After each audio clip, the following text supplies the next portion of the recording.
श्रद्धा और सबरी परिवार के सभी सदस्यों को मेरा नमस्कार। आज का प्रसंग बाबा के एक ऐसे भक्त का है जिसे कि बाबा ने अपनी कृपा और अपनी अद्भुत उपस्थिति अनुभव करा दी। जी हाँ, उस भक्त को बाबा ने अपनी उपस्थिति महसूस कराई। अगर आपने भी कभी बाबा की उपस्थिति महसूस की हो तो कमेंट बॉक्स में जरूर हाँ लिखिएगा। आज का प्रसंग सुनाने से पहले मैं उन सभी भक्तों का धन्यवाद करना चाहूंगा जिन लोगों ने बाबा की फोटो खींची, बाबा के चित्र बनाए।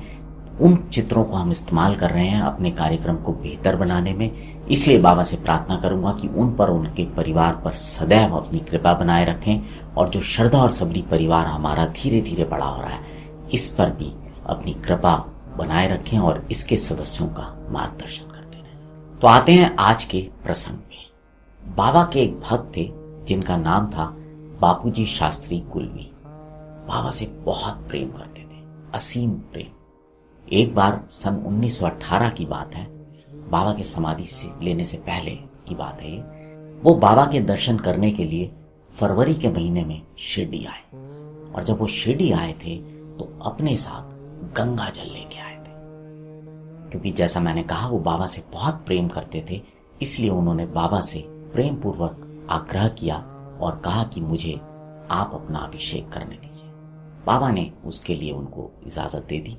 उसके बाद बापूजी शास्त्री ने बड़े ही वैदिक रीति रिवाज के साथ सारी तैयारी की और बाबा का गंगा जल से अभिषेक किया। अभिषेक करने के बाद उनके चेहरे पर एक अलग ही प्रसन्नता दिख रही थी। उनको ऐसा लग रहा था कि जैसे बाबा ने उन्हें कितनी बड़ी चीज दे दी कि वो जो सोच के आए थे, गंगा जल लेके आए थे उतनी दूर से, उससे वो बाबा का अभिषेक कर पाए। उसके बाद वहां थोड़ी देर बैठे, बाबा को देखते रहे और फिर उन्होंने बाबा से अनुमति मांगी कि मुझे रामदास नवमी के लिए सज्जनगढ़ जाना है, इसलिए आप मुझे इजाजत दे दीजिए। बाबा ने मुस्कुराते हुए कहा कि मैं यहां पर भी हूं और वहां पर भी। समर्थ गुरु रामदास स्वामी देश के एक जाने माने संत हैं।